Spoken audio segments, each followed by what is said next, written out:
we did talk about this earlier. I know that there's a big gap between those two programs and self-driving cars, but is Tesla on its way to a driverless model? Yeah, I mean, I think the whole industry ultimately will be producing autonomous cars. And if you fast forward, let's say 10 or certainly not more than 15 years, I think almost all cars produced will be autonomous. All cars produced will be autonomous? All new cars, yes. But that's not the same as all cars on the road, because there's roughly 2 billion cars and trucks on the road, and just under 100 million produced every year. So the production rate is only 5% of the fleet size.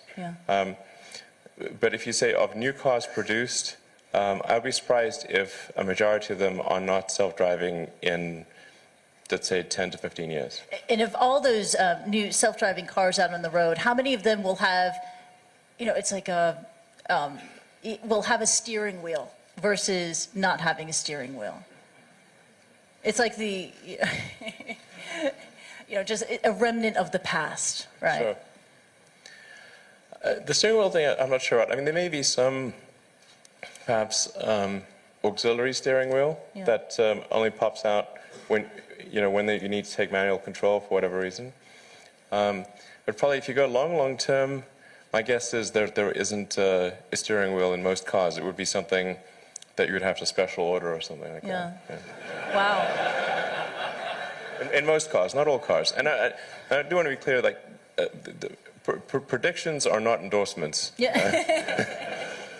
So I'm not saying that this would be a good or a bad thing. I'm just saying that this is probably what will occur. This is pattern recognition and anticipating what's going to happen next. It's likely. I mean, I think it's sort of like elevators used to have a manual elevator operator, and you'd have somebody would be sort of moving the lever and be able to do fine-tune adjustments with the elevator for each floor.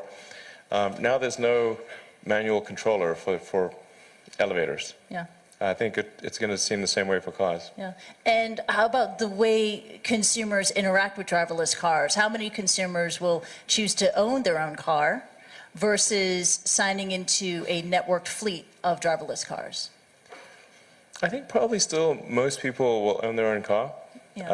But there will be, it's hard to predict the exact percentage, but I mean, I think probably roughly 60–70% of people will probably want to own their cars, and we'll call it 2/3 own, 1/3 share. This is a complete, shooting in the dark guess, but I think still most people will want to own their own car. But they also may choose to add it to the shared fleet and then take it out of the shared fleet at will. And you don't see that as a threat to your business model? No, I think just as long as we make great autonomous cars. It's just additional options for the consumer. It's just adding functionality that I think people will consider quite important in a car in the future. I mean, I've said this before, but I think in the long term, owning a car that does not have autonomous capability will be like a bit like owning a horse. I mean, you sort of own a horse for sentimental reasons, but not.